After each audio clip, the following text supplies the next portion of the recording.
이제 이 시간엔 교회 휴거에 대해서 나눌 텐데요. 우리가 하나님의 자녀로서 우리가 그분께 맡긴 모든 것이 영원히 안전하다 하는 그 확신을 가지고 우리는 하나님을 맞이할 준비를 이제 해야 됩니다. 디모데후서 1장 12절에 보면 뭐라고 되어 있냐면, 내가 믿어온 분을 내가 알며 또 내가 그날을 대비해서 그분께 맡긴 것을 그분께서 지키실 수 있는 줄 확신한다 하는 그런 바울의 고백이 있고요. 또 사도 요한도 요한일서 2장 28절에 어떻게 말씀하냐면, 그분께서 나타나실 때 우리가 확신을 가지게 하려 하며 또 그분께서 오실 때 우리가 그분 앞에서 수치를 당하지 않게 하려 합니다 하면서 우리가 그분 안에 거해야 된다라고 하는 것을 강조를 하고 있습니다. 더 나아가서 우리는 예수 그리스도의 청직이죠. 그래서 그리스도의 심판석 앞에 서서 그분께서 우리한테 맡겨주신 그 일에 대해서 회개 보고를 할 준비도 해야 됩니다. 그러니까 우리가 주님께서 우리를 부르시기 전에 해야 될 일이 있는데, 가장 중요한 것은 예수 그리스도를 믿고 받아들여서 우리가 구원받는 것, 가장 중요한 일이고, 그 다음에 구원받은 다음에 하나님께서 기뻐하시는 대로 우리가 계속 성장하는 것, 그 다음에 제일 또 마지막 중요한 게 뭐냐, 언젠가 반드시 우리가 그리스도 심판석 앞에서 우리가 생전에 했던 모든 말과 행동에 대해서 회개 보고를 하는데, 이거에 대한 준비를 해야 된다. 모든 사람은, 모든 그리스도인은 다 시험 준비를 해야 돼요. 잘 준비해야 됩니다. 어떤 사람은 분명히 많은 보상했을 것이고, 어떤 사람은 다른 사람의 보상이 그냥 불타 없어져서 남아있지 않게 되는 것을 목격을 하게 될 것입니다. 우리는 주님 앞에 섰을 때, 주님과 우리가 얼굴과 얼굴을 맞대고 서게 될 때 부끄러움 당하기를 원치 않습니다. 또한 그분께서 우리를 수치스럽게 여기지 않으시기를 또 우리는 원하고 있는 것이죠. 주님께서 경고의 말씀을 하십니다. 마가복음 8장 38절에 누구든지 이 음란하고 죄 많은 세대에서 나와 내 말들을 부끄러워하면 사람의 아들도 거룩한 천사들과 함께 올 때에 그를 부끄러워하리라 말씀을 하시는 거죠. 자, 우리가 지난 시간에 주님께서 돌아오실 때 모든 신자들이 입게 되는 부활의 몸에 대해서 우리 공부를 했습니다. 그때 예수님께서는 우리의 이 천하고 죄로 가득한 육신의 몸을 그분 자신과 똑같이 완전하고 죄 없고 영광스러운 몸으로 변화시키신다고 말씀을 하십니다. 그때 우리는 이 땅을 떠나서 공중에서 예수님을 만나게 됩니다. 그죠? 이게 공중 강림이고, 또 하늘에 가서 우리 영원한 보상을 받게 되는 것이죠. 자, 근데 그 전까지 우리는 지금 이 교회 시대라고 하는 시대에 살고 있습니다. 이 교회 시대에서 하나님께서는 모든 거듭난 신자들로 구성이 된 영적인 몸을 계속해서 지금 형성해 가고 계신다. 자, 이거하고 혼동하면 안 되는 것이 있어요. 자, 역사 속에서 로마 카톨릭하고 세계 교회 협의회 WCC 같은 조직들이 주장하는 모든 교회는 하나다. 모든 교회가 하나다. 우리도 사랑을 외치고 당신들 사랑 외치니까 우리는 하나다라고 하는 그런 인간적 연합운동, 에큐메니칼. 자, 이것과는 다른 것입니다. 그러니까 눈에 보이는 그런 제도적인 조직인 에큐메니칼 연합교회하고 성령님께서 성령으로 하나 된 영적인 교회, 즉 그리스도의 몸 된 교회는 전혀 다른 겁니다. 이걸 구분하셔야 돼요. 이 땅 위에 있는 그리스도의 몸 된 교회는 구원받은 유대인과 이방인들로 구성이 되어 있습니다. 이것이 바울을 통해서 계시될 때까지는 큰 신비였습니다. 구약 성도는 교회가 뭔지 몰랐어요. 바울을 통해서 이 교회 신비가 계시가 된 것이죠. 바울이 에베소서에서 이것을 말하고 있습니다. 한번 보겠습니다. 에베소서 3장 1절부터 6절까지 한번 보겠습니다. 이런 까닭으로 너희 이방인들을 위해 예수 그리스도의 갇힌 자가 된 나 바울이 말하노니, 너희를 위해 내게 주어진 하나님의 은혜의 분배 사역을 너희가 들었으리라.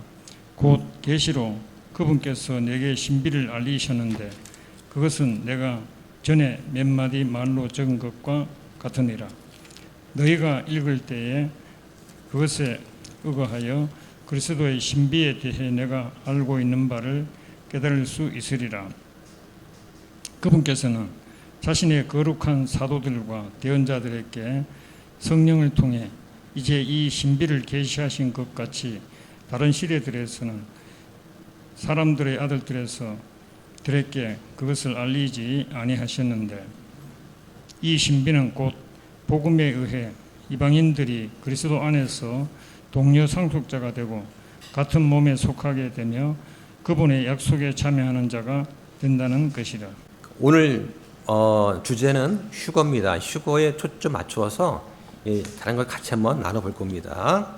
자, 하나 더 보겠습니다. 바울이 고린도 교회에 보낸 서신에서 영적인 몸이 어떻게 형성되는가에 대해서 또 이렇게 말합니다. 고린도 전서 12장 12절부터 14절까지 보겠습니다.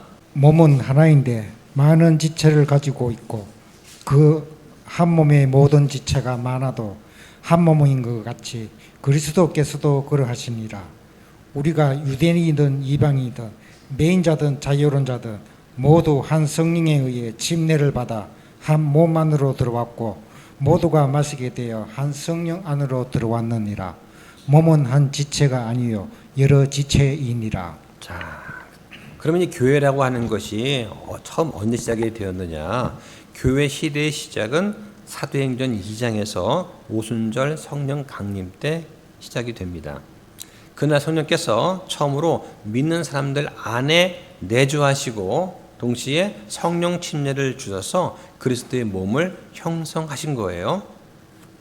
자, 그런데 이 성령이 구약과 신약은 다릅니다. 구약 때는 성령님께서 사람한테 임하셨다가 떠나기도 하셨습니다. 사람이 죄를 짓고 하나님을 거부하게 되면 사울처럼 하나님의 영이 또 떠나시기도 하시는 거죠.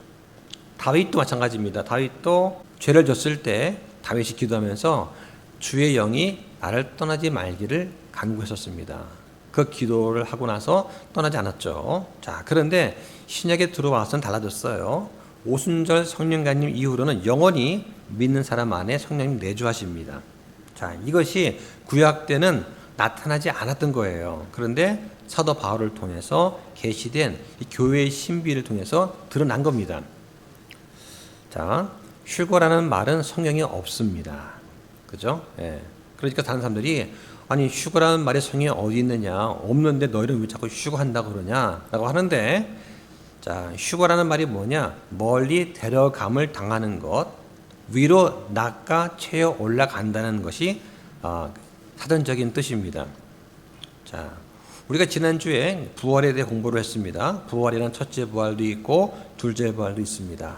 자, 그랬더니 이제 어떤 분이 질문하신 거예요. 성경에 둘째 부활이 말이 없지 않느냐 하는 것이죠. 자, 성경에는 둘째 부활이라는 말 없습니다. 휴거라는 말도 없고 삼위일체라는 말도 성경에는 없습니다.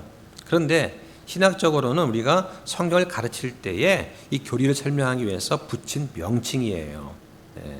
그러니까 말로는 안 나오지만 문맥을 통해 봤을 때 분명히 있기 때문에 우리가 신학적 용어로서 사용하는 것입니다. 자, 계시록 20장에 보면 첫째 부활이 20장 5절 6절 나옵니다. 첫째 부활에 참여한 자들은 복이 있고 거룩하며 둘째 사망은 그런 자들을 다스릴 권능이 없다. 그 말씀하시는 거죠. 자, 이걸 보면 성경은 암시적으로 첫째 부활에 속하지 않은 나머지 부활도 있다라고 말하는 것을 알 수가 있는 것이죠. 그러니까 신학자들이 이걸 구분하기 위해서 설명하기 위해서 불의한 자들의 부활, 정죄의 부활에 해당하는 둘째 부활이라는 표현을 사용을 하는 겁니다. 그래야만 표현이 되고 서로 이해가 되기 때문에 그렇습니다. 자, 휴거도 똑같습니다. 영어로는 휴거가 이제 랩처라고 하는데요. 성경에 랩처란 단어는 없어요. 당연히 우리말에도 휴거란 말은 없습니다. 자, 근데 성경적으로 이 휴거라는 게 어딜 보고 우리가 예측할 수 있느냐 보겠습니다. 데살로니가 전서 4장 16절과 17절 또 보겠습니다. 주께서 후령과 천사장의 음성과 하나님의 나팔 소리와 함께 친히 하늘로부터 내려오시리니 그리스도 안에서 죽은 자들이 먼저 일어나고 그 뒤에 살아서 남아있는 우리가 그들과 함께 구름들 속으로 채어 올라가 공중에서 주를 만나리라. 그리하여 우리가 항상 주와 함께 있으리라. 자, 여기 구름들 속으로 채어 올라간다라고 되어 있습니다. 영어로 be caught up이라는 단어예요. 예. 이 말이 성경에 4번 나옵니다. 고린도후서 12장 2절과 4절, 또 여기 나오고 또 한 번은 계시록 12장 5절에 나와요. 자, 이 채어 올라간다는 이 표현을 헬라어로는 하르파조라고 부릅니다. 갑자기 낚아채다, 붙잡아 올리다라는 뜻인데, 라틴어 성경에 보면 이 단어가 뭐냐, 라피에무르라고 되어 있어요. 라피에무르, 잡혀 올라가다는 뜻인데 여기서 영어가 랩처라는 단어가 나온 겁니다. 영어의 어원을 찾아가 보면 라틴어가 되고 그 라틴어로 라피에무르인데 이게 라틴어 성경에 나와 있습니다. 자, 이걸 우리말로 번역하다 보니까 휴거라고 번역이 된 거예요. 그러니까 단어 그 자체는 성경에 없지만 개념은 분명히 성경에 기록되어 있다 하는 것을 잘 기억하면 좋겠습니다.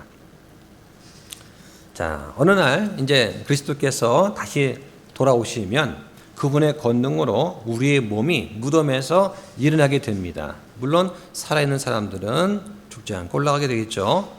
자, 그때 우리는 그분과 함께 하늘로 끌려 올라가게 된다.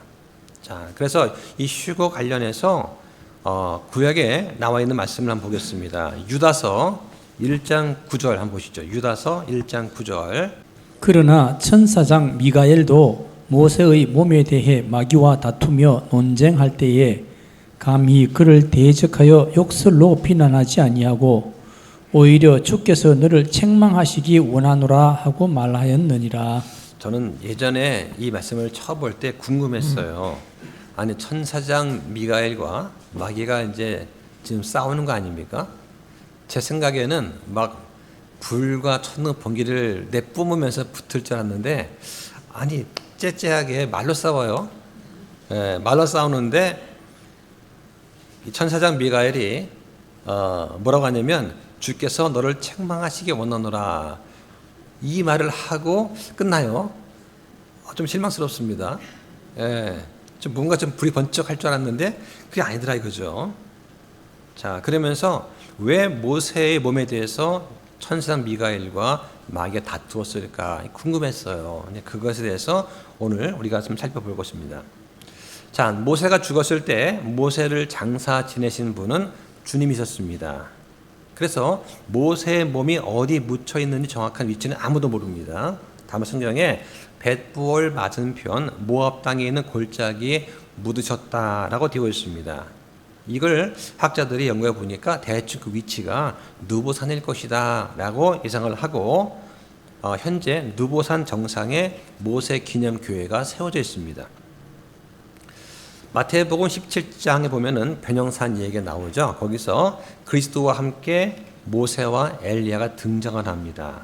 그러니까 주님께서는 여기에 그 마태복음 17장의 모세를 등장시키기 위해서 모세의 몸을 부활시키셔야만 했던 거예요. 그죠? 예. 자, 그런데 주님께서 이 일을 하시려고 할 때 천사장 미가엘이 모세의 몸을 일으키는 일로 인해서 마귀와 다툰 것이죠. 자, 왜 다투었을까 하는 것입니다. 왜냐하면 모세가 부활한 그 시기가 언제냐? 아직 예수 그리스도께서 십자가에 죽으시기 이전에 부활했기 때문에 문제가 된 거예요. 그때까지는 마귀가 아직 사망의 권세를 가지고 있었습니다. 그러니까 모세의 몸을 주장할 권리가 있었던 것이죠. 그 때문에 마귀가 다툰 거예요. 야, 아직 아담의 범죄로 인해서 사망의 권세 다 난 넘어왔잖아. 그게 내 거야. 근데 왜 네가 달라고 하냐? 다툰 것이죠. 예수님께서 아직 자신의 몸의 구속에 대한 값을, 그 모세의 몸에 대한 값을 십자가에서 지불하지 않으신 상태입니다. 그렇죠? 그러니까 대속값을 아직 안 치른 거예요. 예. 따라서 천사장 미가엘과 마귀가 다툰 것이죠. 예. 소유권을 두고서. 그때 주님께서 단순히 마귀를 꾸짖으시고 어쨌든 모세의 몸을 일으키신 것입니다. 예, 그러니까 영적인 권위가 오직 주 하나님께 있다는 것을 보여주는 것이죠. 예. 자, 근데 지금은 상황이 다릅니다. 예수님께서 자신의 피로 우리 구속에 대한 값을 다 지불하셨기 때문에 지금은 아무런 다툼이 없이 모든 신자들의 몸을 당장 일으키실 수가 있는 것입니다. 모세가 죽었다가 부활한 그 시점은 예수님께서 아직 십자가에서 그 랜섬 값을, 그 대속 값을 지불하지 않은 상태예요. 예. 그러니까 못 가져간다, 가져가겠다라고 서로 다투고 있던 그 상황이지만 지금은 예수님께서 이미 다 치르셨기 때문에 마귀가 우리가 죽었다 부활할 때 우리 몸에 대해서 아무도 아무것도 주장할 수가 없다라고 하는 것이죠. 따라서 주님께서 명령만 하시면 성도들은 그분의 말씀의 권능으로 무덤에서 나오게 될 것입니다. 이 부활의 몸은 예수님 자신의 몸과 같은 새롭고 영광스러운 몸이 된다고 성경이 말씀을 하십니다. 자, 우리 지난 시간에 이제 부활한 몸에 대해서 공부를 하면서 오늘 이제 휴거랑 같이 밀접하게 연결이 되어 있는데요. 믿는 사람의 몸이 무덤으로부터 들려 올라가는 순간에 그 몸이 변화가 됩니다. 새로운 부활한 몸을 가지고 우리는 저 셋째 하늘에 올라가게 되고 그리고 곧 이어서 그리스도의 심판석 앞에 서게 되는 것이죠. 자, 바울한테 주어진 그 계시의 신비가 있는데 하나는 그리스도의 몸의 형성에 관한 신비고 또 한 가지는 성도들의 휴거에 관한 신비가 바울의 계시를 통해서 드러났습니다. 그 이전에 구약의 대언자들은 교회 시대와 이 교회의 휴거에 대해서 어떤 것도 알지 못한 상태였죠. 왜냐하면 그것이 그 당시에는 전혀 계시가 되지 않았기 때문입니다. 사도 바울에 와서야 이 신비 계시가 계시되었고 또 이해가 된 것입니다. 자, 다시 한번 보겠습니다. 고린도전서 15장 51절부터 3절까지 한번 더 읽어주시죠. 보라, 내가 너희에게 한 신비를 보이노니 우리가 다 잠자지 아니하고 마지막 나팔 소리가 날 때에 눈 깜짝할 사이에 순식간에 다 변화되리라. 나팔 소리가 나매 죽은 자들이 썩지 아니할 것으로 일으켜지며 우리가 변화되리니 이는 이 썩을 것이 반드시 썩지 아니함을 입고 이 죽을 것이 반드시 죽지 아니함을 입을 것이기 때문이라. 자, 이 구절이 상당히 중요한 구절입니다. 자, 좀 전에 우리가 찬송 불렀을 때도 나팔 소리가 중요한 겁니다. 나팔 소리. 나팔 소리와 나팔은 달라요. 자, 우리가 부활하게 되면 그 부활한 몸은 어떤 몸이냐? 이 부활한 몸에는 피가 들어있지 않습니다. 어떤 사람들은 휴거될 때 몸에 피를 모두 쏟아놓고 올라간다라고 가르칩니다. 성경에는 그런 말씀이 없습니다. 피를 쏟거나 몸이 손상되지 않습니다. 오히려 성경은 현재 몸을 영광스럽고 썩지 않는 몸으로 즉시 변화시킨다 이 말씀을 하시죠. 그러니까 휴거는 어떤 신체적 고통이나 어떤 출혈과는 무관합니다. 또 어떤 사람들은 교회가 환난을 통과한다 가르칩니다. 그런데 뭘 근거로 교회가 환난 통과하는 걸 보십니까? 하면은 이 구절을 들어요. 이 구절. 그래서 여기 52절에 보면 나팔 소리가 나매 죽은 자들이 썩지 아니할 것으로 일으켜지며 우리가 변화되리니 여기서 나팔 소리 이거 하고 그 다음에 계시록 11장 15절에 나오는 대환란이 끝날 때 부는 마지막 나팔, 이때는 환란이 겪고 난 다음에 환란이 끝날 때 부르는 나팔이에요. 이것하고 이제 혼동을 하는 것이죠. 한번 보겠습니다. 계시록 11장 15절 한번 볼까요? 일곱째 천사가 나팔을 불매 하늘에 큰 음성들이 있어 가로되 이 세상의 왕국들과 우리 주와 그분의 그리스도의 왕국들이 되었고 그분께서 영원 무궁토록 통치하시리라 하니. 자, 여기 잘 보셔야 됩니다. 일곱째 천사가 나팔을 불매. 여기 나팔 불지 않느냐. 그러니까 고린도전서 15장 52절에서 말하는 그 나팔과 이 나팔 같은 나팔 아니냐라고 하는 거예요. 근데 달라요. 여기는 나팔이라고 했고 고린도전서는 나팔 소리라고 했습니다.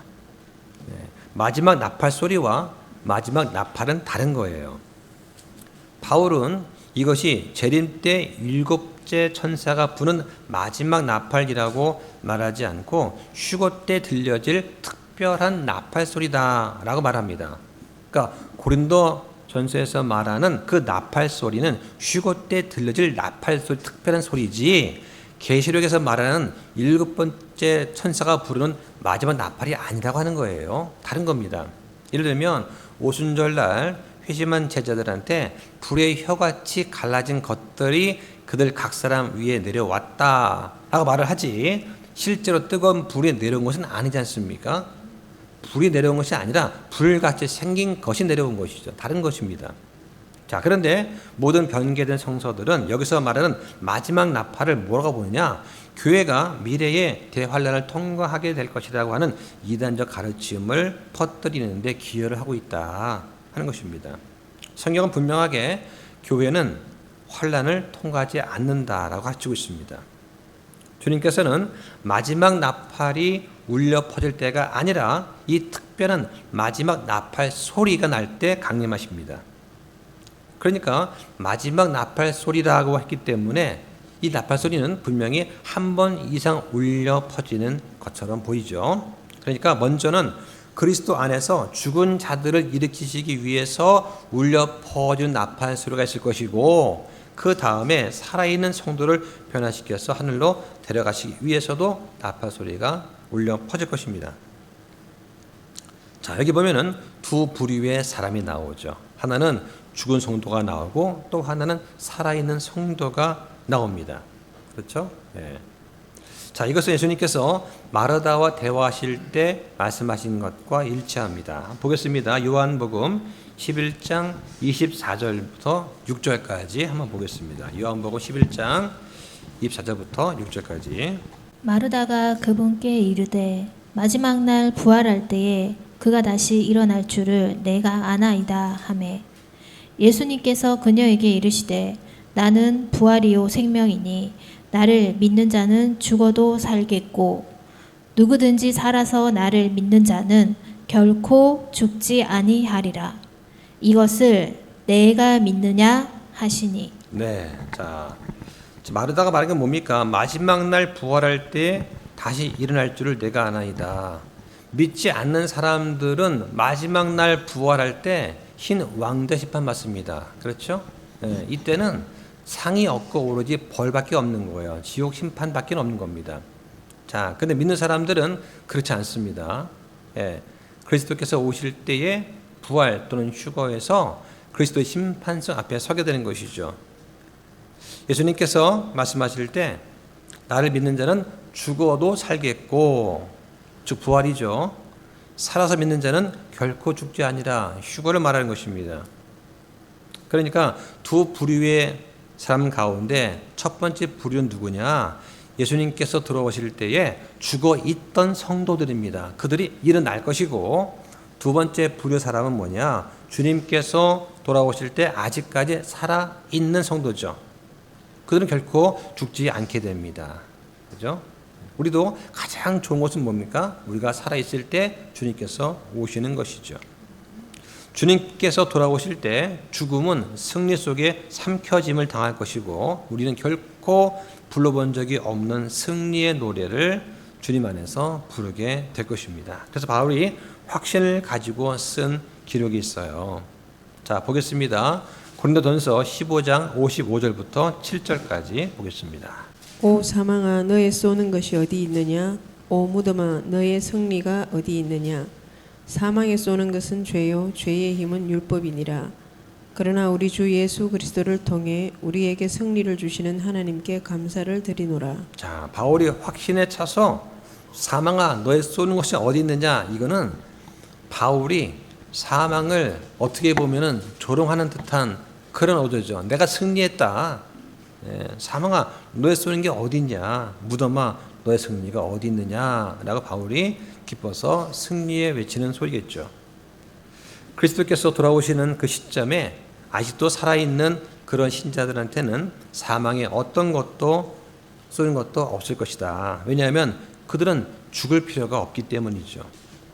자, 또한 무덤은 그리스도 안에서 이미 죽은 자들한테 어떠한 승리도 쟁취하지 못하게 됩니다. 그래서 그분께서는 자기의 말씀의 권능으로 무덤에서 사람들의 몸을, 성도의 몸을 일으키실 거다라고 하는 것을 우리는 알 수가 있는 것이죠. 자, 다시 돌아가서 데살로니가전서 4장 13절부터 한 18절까지 좀 길지만 또 보겠습니다. 그러나 형제들아 잠자는 자들에 관하여 너희가 모르기를 내가 원하지 아니하노니 이것은 너희가 아무 소망 없는 다른 사람들 같이 슬퍼하지 아니하게 하려 함이라. 예수님께서 죽으셨다가 다시 일어나셨음을 우리가 믿거든. 그와 같이 예수님 안에서 잠자는 자들도 하나님께서 그분과 함께 데려오시리라. 우리가 주의 말씀에 의거하여 너희에게 이것을 말하노니 곧 주께서 오실 때까지 살아남아 있는 우리가 결코 잠자는 자들보다 앞서지 못하리라. 주께서 후령과 천사장의 음성과 하나님의 나팔 소리와 함께 친히 하늘로부터 내려오시리니 그리스도 안에서 죽은 자들이 먼저 일어나고 그 뒤에 살아서 남아있는 우리가 그들과 함께 구름들 속으로 채어 올라가 공중에서 주를 만나리라. 그리하여 우리가 항상 주와 함께 있으리라. 그러므로 이 말씀들로 서로 위로하라. 네, 자 여기 보니까 13절에 잠잔다라는 표현이 나옵니다. 잠잔다는 표현은 죽음을 의미하는 것이죠. 자, 그리고 맨 끝에 서로 위로하라. 자, 위로하라는 말은 권고하거나 격려하라는 것을 뜻합니다. 바울은 주변에 사랑하는 사람이 이 세상을 떠날지라도 만약 그가 구원받았다면 우리는 슬퍼할 필요가 없다라고 말을 합니다. 그들이 주 예수 그리스도와 함께 있기 위해서 떠나갔다는 것을 우리가 안다면 우리는 결코 두려워할 필요가 없기 때문이죠. 그래서 이 땅보다 그들의 복된 구원자께서 함께 거하시는 그곳이 훨씬 더 행복한 곳입니다. 반면에 구원받지 않은 자가 죽어서 사랑하는 자를 떠나게 되면 남은 사람들의 마음에 깊은 상처를 주고 큰 비극이 되는 것입니다. 왜냐하면 그들은 우리처럼 믿는 자에게 있는 위로를 가지고 있지 못하기 때문이죠.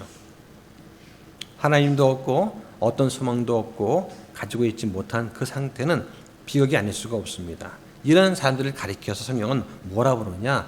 잃어버린 자들이다 라고 부릅니다. 자, 이에 대해서 바울은 또 이렇게 말씀을 또 합니다. 에베소서 2장 12절 볼까요? 그때에 너희는 그리스도 밖에 있었고 이스라엘 연방 밖에 있던 외인들이며 약속의 연약들에서 분리된 낯선 자들이요 세상에서 소망도 없고 하나님 밖에 있던 자들이었으나. 자, 소망도 없고 하나님도 없는 그런 구원받지 못한 자들한테는 결과 무엇입니까? 불의 호수에서 영원히 형벌을 받는 걸 제외하고는 기대할 것이 아무것도 없는 거예요. 자, 그러면 그리스도인의 마음속에 있는 소망과 이게 얼마나 다르냐 우리는 잘 알 수가 있습니다. 그리스도인이 죽으면 말로 표현할 수 없는 영광 가운데 풍요함이 준비된 저 셋째 하늘에 가게 됩니다. 자, 우리는 그리스도 안에서 확실한 소망과 기대를 가지고 있는 사람들이죠. 그래서 사전에 보면 소망이 뭐냐? 소망은 우리가 봄이 오기를 소망한다라고 말하는 것처럼 바라는 뭔가가 일어날 것을 기대하는 거예요. 그러니까 우리가 봄이 온다는 것을 알기 때문에 기대합니다. 자, 지금 상당히 덥죠. 예, 폭염이 계속됩니다. 이제 곧 가을이 올 거예요. 그러니까 아니까 우리는 기대하는 것이죠. 만약에 가을이 올지도 안 올지도 모른다고 생각하면 이건 소망하는 것이 아닙니다. 우리가 가진 부활의 소망의 확실한 기초는 뭐냐? 바로 하나님의 거룩한 말씀이다. 네. 그래서 한번 보겠습니다. 요한 1서 5장 12절과 13절 한번 볼까요? 아들이 있는 자에게는 생명이 있고 하나님의 아들이 없는 자에게는 생명이 없느니라. 내가 하나님의 아들의 이름을 믿는 너희에게 이것들을 쓴 것은 너희에게 영원한 생명이 있음을 너희가 알게 하고 또 하나님의 아들의 이름을 너희가 믿게 하려 함이라. 네. 자, 우리의 소망은 무엇입니까? 그리스도 예수님 그분 자신이죠. 네, 그분께서 살아계시기 때문에 우리는 언젠가 그분께서 다시 오실 때 우리를 새롭고 죄가 없고 영광스러운 몸, 즉 예수님과 똑같은 몸을 우리한테 주시기 위해서 돌아오실 것을 우리는 확신하고 있습니다. 그때 우리는 지금 거주하고 있는 이 낡고 죄 많고 일시적인 그런 몸을 완전히 벗어버리게 되는 것이죠. 자, 그래서 바울이 로마서에서 이렇게 말을 합니다. 로마서 8장 23절과 4절 한번 보겠습니다.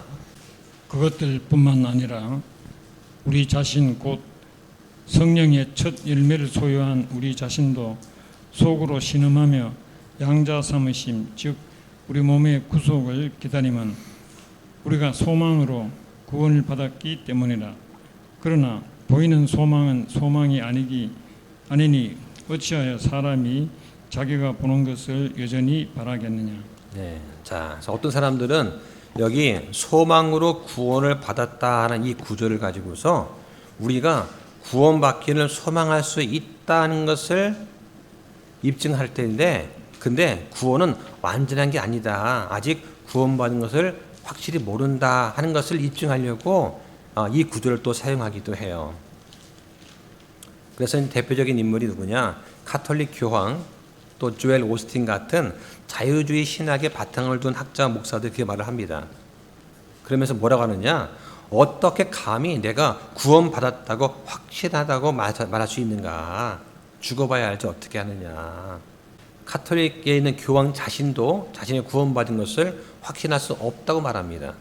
예, 이건 이제 그 인터뷰한 영상이 남아 있어요.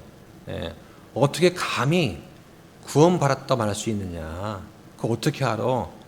이렇게 말하는 것이죠. 예. 그 조엘 오스틴도 마찬가지입니다. 죽어봐야 알지 지금은 알 수가 없다라고 말을 하는 것이죠. 예. 그런 사람들, 많은 사람들을 잘못된 길로 인도하고 있는 거짓 목사가 됩니다. 자, 그럼 우리는 무엇을 소망하고 있는가? 우리가 그것을 얻을 수도 있고 얻지 못할 수도 있는가? 성경은 절대 그렇지 않다라고 말을 합니다. 예수님께서 나타나실 때 우리한테 가져올 은혜에 대해서 우리 끝까지 소망할 수 있습니다. 자, 끝까지 소망하는 그 은혜가 뭐냐? 바로 새로운 몸을 포함하는 거예요. 그래서 바울이 이렇게 말씀을 합니다. 골로새서 1장 3절부터 5절까지 한번 볼까요? 우리가 너희를 위해 항상 기도하며 하나님 곧 우리 주 예수 그리스도의 아버지께 감사를 드리나니 이는 그리스도 예수님을 믿는 너희의 믿음과 모든 성도들에게 너희가 베푸는 사랑에 대해 우리가 들었기 때문이요.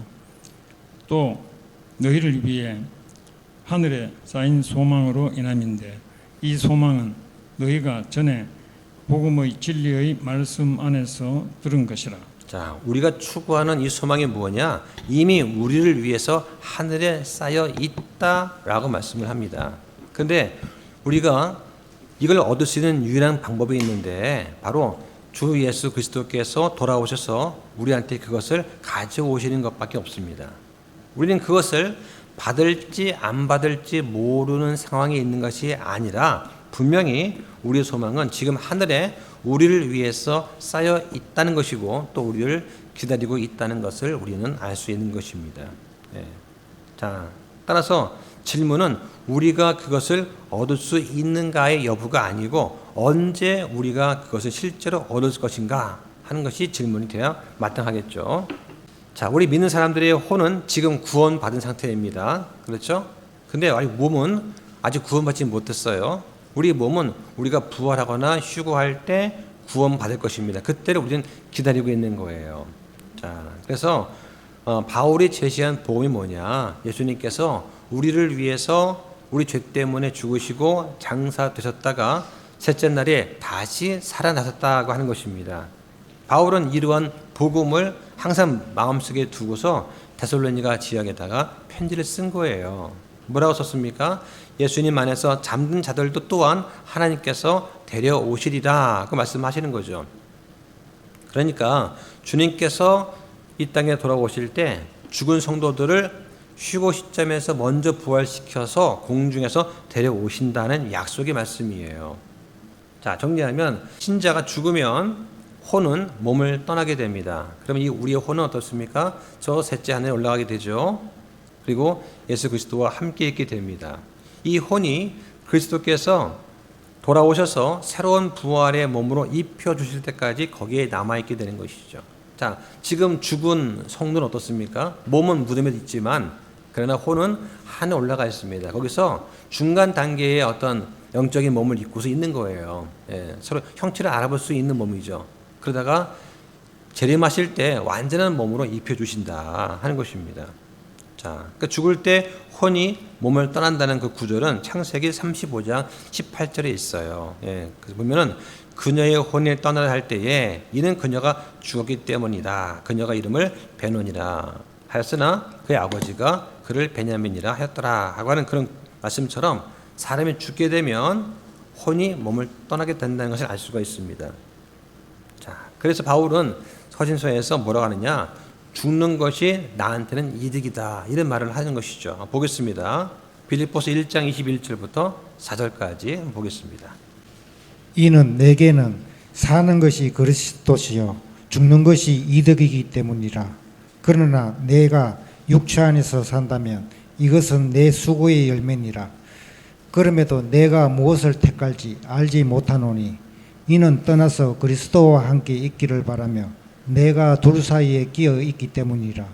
떠나는 것이 훨씬 더 좋으나 그럼에도 불구하고 육체 안에 거하는 것이 너희를 위해 더 필요하니라. 자, 바울은 죽음에 대해서 어떻게 생각하고 있었을까요? 바울은 지금이라도 당장 죽어서 주님 품에 안기기를 원했습니다. 따라서 죽는 것이 나한테는 이득이다라고 말한 것이죠. 그러니까 죽을 때 영원한 본향인 그리스도와 함께 있게 될 그곳을 얻게 된다고 하는 것을 분명히 바울은 말하고 있는 것입니다. 그러니까 그리스도인은 죽을 때 어떻게 되느냐? 그리스도와 함께 있게 된다 하는 것입니다. 그리스도인한테 죽음이란 뭐냐 정렬되려면 죽음은 그리스도와 함께 있기 위해 가는 것이다 라고 하는 것이 정답이죠. 자, 그런데 우리의 썩을 몸은 그리스도와 함께 있지 않게 됩니다. 이 죽은 몸은 무덤으로 가는 것이죠. 근데 몸을 떠난 영과 혼은 그리스도와 함께 있기 위해서 하늘 올라갑니다. 그렇죠? 자, 지금 설명드린 말씀을 잘 듣고 이해하고 또 믿고 이렇게 되기를 바란다 그러면 그분은 분명히 그리스도인일 것입니다.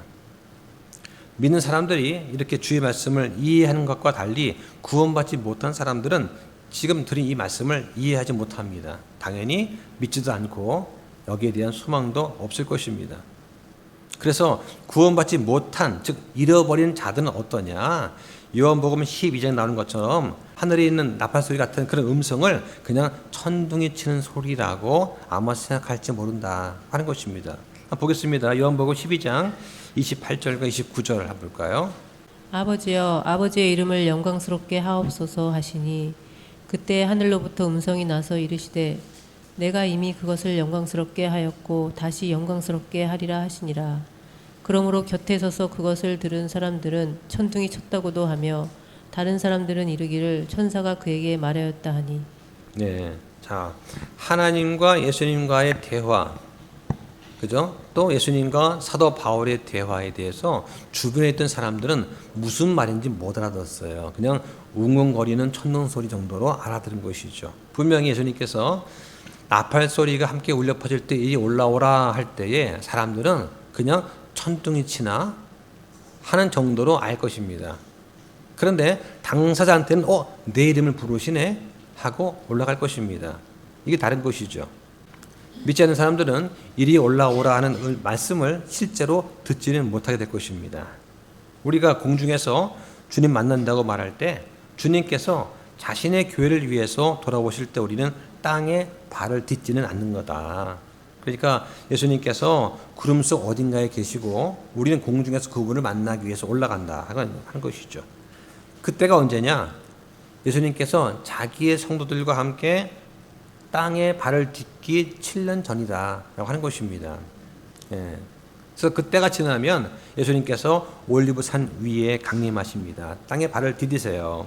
그리고 자기의 영광스러운 왕국을 세우십니다. 이게 천년왕국이 되겠죠. 자, 이렇게 완전히 분리된 사건이 있는데 그때가 재림이고 또 주의 날이다 하는 것입니다. 그리스도께서 오실 때는 두 부분으로 이루어집니다. 하나는 예수님께서 자신의 성도들을 위해서 오실 때가 있어요. 이게 휴거 공중 강림 사건이고, 두 번째는 자신의 성도들과 함께 오셔서 이 땅 위에 자신의 왕국을 세우실 때가 있습니다. 이게 지상 재림이죠. 구분할 수 있어야 됩니다. 자, 성경은 우리한테 진정한 위로를 가져다 주는 유일한 책이다 하는 것도 기억하면 좋겠습니다. 예. 다른 책들 탈무든지 코란이든지 몰몬경 이런 것들은 진정한 위로를 줄 수가 없는 것이죠. 예. 또 대표적인 것이 가톨릭입니다. 가톨릭에서 뭘 말하냐? 연옥을 말하죠. 연옥은 성경에 없는 것인데 로마 가톨릭이 만든 것입니다. 상상으로 꾸며낸 것이죠. 그러니까 연옥은 한마디로 뭐냐? 죽은 사람들한테 한 번 더 기회를 주는 거예요. 예, 죽은 사람들이 지옥 가기 전에 잠깐 머물렀다가 좀 회개하면 또 일부는 천국 갈 수 있게 만들어주는 그런 장소죠. 이걸 위해서 살아있는 사람들이 면죄부를 사고 헌금을 바치고 이렇게 해서 연옥에서 빼내야 된다. 즉 한마디로 돈 벌기 위한 천주교의 작품이다 하는 것이죠. 자, 그래서 구약에서 휴거가 예표된 그런 부분을 볼 수가 있습니다. 많지는 않은데요. 자, 구약에는 휴거가 분명히 계시는 되지 않았는데 예표가 된 것이 있어요. 그 중에 하나가 솔로몬의 아가서입니다. 네. 자, 그런데 이 아가서를 쓴 사람은 이게 자기가 무슨 내용을 쓰고 있는지조차 모르는 상태에서 이 글을 쓴 것 같다고 하는 것이죠. 자, 보겠습니다. 아가서 2장 8절부터 12절까지 보겠습니다. 나의 사랑하는 이의 목소리로다. 보라, 그분께서 산들 위로 뛰어오시며 작은 산들을 뛰어넘어 오시는도다. 나의 사랑하는 이는 노루나 젊은 사슴 같으시니 보라, 그분께서 우리의 담 뒤에 서서 창문으로 들여다보시며 격자 창을 통해 자신을 보이시는도다. 나의 사랑하는 이께서 내게 말씀하여 이르시되 나의 사랑 나의 어여쁜 자야 일어나서 떠나가자. 보라, 겨울이 지나고 비도 그쳐 사라졌도다. 땅에는 꽃들이 나타나고 새들이 노래하는 때가 와서 산비둘기 소리가 우리 땅에 들리는구나. 네, 솔로몬의 아가서는 그리스도와 그분의 신부인 교회와의 관계를 모형적으로 보여주는 러브 스토리다 이렇게 말할 수가 있습니다. 여기 보니까 8절에 나의 사랑하는 자의 음성 했습니다. 예? 나의 사랑하는 이의 목소리다. 자, 다시 말하면 예수 그리스도께서 호령과 함께 하늘에서 내려오시는 것을 묘사하는 것이라고 볼 수가 있습니다. 자, 또 보라, 그분께서 산들 위로 뛰어오신다. 그러니까 자기의 신부를 맞이하기 위해서 오시는 예수 그리스도를 또 보여줍니다. 자, 그 다음에 9절에 창문 나오죠. 창문이 뭐냐? 하늘의 여러 창들을 통해서 우리를 지금 내려다보시는 예수 그리스도를 생각해 볼 수가 있습니다. 그죠? 예. 그러니까 셋째 하늘에서 이렇게 내려보시는 거예요. 아, 내 신부같이 뭐하고 있나 이렇게요. 예. 자, 격자창은 뭐냐? 반대로 격자창은 이것은 예수 그리스도를 우리가 쳐다보는 모습을 상징합니다. 이 격자창은 창문과 반대로 땅에 있는 우리가 예수 그리스도를 바라고 쳐다보는 그런 모습, 소망하는 모습을 상징하는 거예요. 자, 10절에 보니까 나의 사랑, 나의 어여쁜 자야 일어나서 떠나가자. 이거는 예수님께서 신부인 우리를 데려가시는 것을 나타낸다고 볼 수 있습니다. 자, 또 재미있는 것은 여기 11절, 12절 보면은 자, 겨울이 지나고 비도 그쳐 사라졌도다 하면서 휴거가 언제쯤 올까? 휴거가 봄이나 여름철이 일어날 것들을 보여줍니다. 예, 그러니까 교회의 시대는 사도행전 2장에서 오순절날 시작을 했는데 아마 이 오순절도 같은 시기에 되겠죠. 그러니까 저 4월이나 한 5월쯤에 오순절이 시작이 되었고 마찬가지로 휴거도 그때쯤 아니겠는가라고 이제 예측해 보는 것입니다. 자, 11절에 보면 비도 그쳤다. 이 말은 구약에서 말하는 이른 비입니다. 예, 이른 비와 늦은 비가 있죠. 그래서 4월과 5월에 내리는 비, 이게 이른 비인데 이걸 상징하는 겁니다. 자, 이 구절은 휴거가 언제 일어나는가라는 때를 맞히는 것이 아닙니다. 성경은 깨어있으라, 너희가 사람의 아들이 오는 그 날도 시각도 알지 못한다고 말씀을 하십니다. 그런데 성경은 또 뭐라고 말씀을 하시냐? 그 때나 시기는 우리가 알 수가 있다라고 하는 거예요. 그러면서 언제냐? 주의 날이 밤에 도둑같이 오는 때다. 정확한 시간은 몰라요. 근데 어느 쯤이냐? 밤에 도둑같이 오는 때가 있다. 그러면서 그것이 언제냐? 아마 봄이나 여름철이 아니겠는가라고 예측해 보는 것입니다. 그죠? 그러니까 이제 바람이 불고 먹구름 끼면 비 오겠네. 이거 우리가 알잖아요. 그러니까 비가 올 때와 시기는 아는 겁니다. 자, 중요한 것은 뭐냐면 예수 그리스도의 재림이 임박했다는 그 생각이 중요한 것입니다. 이것이 우리 마음속에 잘 자리 잡아서 우리 삶이 생전에 그분께서 오시기를 기대하는 바울처럼 되는 거, 이게 가장 중요한 것이죠. 주님께서 이제나 오시려나 하면서 하루하루 매 순간 기다렸던 그 바울처럼 우리도 그런 자세로 이 땅에서 살아가야 된다 하는 것입니다. 그래서 예수님 보시기에 우리가 깨끗한 삶을 살아야 됩니다. 그럼 깨끗한 삶이 뭐냐? 우리의 마음이 순결하고 우리의 동기가 올바라야 된다라고 하는 것입니다. 우리의 행동과 또 우리가 하는 어떤 겸손과 긍휼과 이웃 사랑하는 것들, 이게 동기가 좋아야 돼요. 남한테 보여주기 위한 것이 아니다. 그리고 우리는 죄와 분리된 삶을 살아야 됩니다. 만약에 이렇게 죄를 지면 어떻게 됩니까? 그 순간 자백해야 돼요. 자백하고 자신을 스스로 매일매일 심판해야 됩니다. 그렇죠? 성도가는 세 가지 심판이 있다 했죠. 하나는 뭡니까? 갈보리 십자가 심판이 있었고 이미 지난 겁니다. 또 하나는 뭐예요? 우리가 날마다 매 순간마다 우리 하루를 돌아보면서 자신을 심판하는 것. 죄가 있는 거 보고 아, 죄 있구나. 그러면 자백을 하고 하나님과의 교제가 회복되도록 노력하는 것. 자, 그 다음에 또 하나는 뭡니까? 심판석에서 심판받는 것. 이 세 가지 심판만 우리는 해당되는 것이죠. 그러니까 우리는 지금 어떻습니까? 매일매일 매 순간 살면서 내가 잘못한 거, 죄 지은 것이 있는가 없는가 돌이켜보고 적어도 잠을 자기 전에는 주님과 함께 교제하면서 회복하고, 그죠? 죄를 자백하는 것들이 필요하다. 자, 이것이 바로 우리가 깨끗한 삶, 정결케 되는 삶이다라고 하는 것이죠. 그러면서 오늘 이 순간이라도 그분께서 돌아오실 것처럼 우리가 살아가는 것입니다. 그러면 우리한테 약속된 것이 있죠. 의의 왕관이 약속되어 있습니다. 그리스도의 재림을 사모하는 자들 주시는 그런 의의 왕관이 있다 하는 것이죠.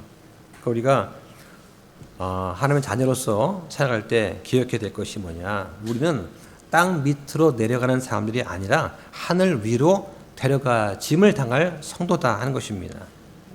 우리는 땅에 좋은 묘자리를 찾는 자들이 아니라 하늘로 올라갈 구름을 찾는 사람들입니다.